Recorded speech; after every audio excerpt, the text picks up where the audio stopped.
Bananas are radioactive. What? அப்படின்னா bananas radiation emit பண்ணுமா? Yes, but not only bananas. Brazil nuts, lettuce, potatoes, tomatoes, and even milk emits radiation. These foods are rich in potassium. Potassium ஓட 3 isotopes ல one of the isotope potassium 40 is radioactive. So இங்க potassium 40 is unstable which undergoes beta decay.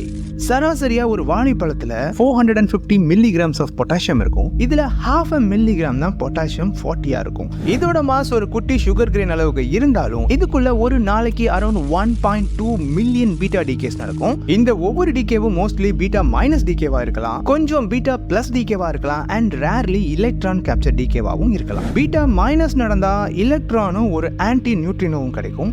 அதுவே beta plus நடந்தா பாசிட்ரானும் ஒரு நியூட்ரினோவும் கிடைக்கும். Positron is an antimatter of electron. So next time banana சாப்பிடும்போது மறந்துடாதீங்க, you may eat an antimatter.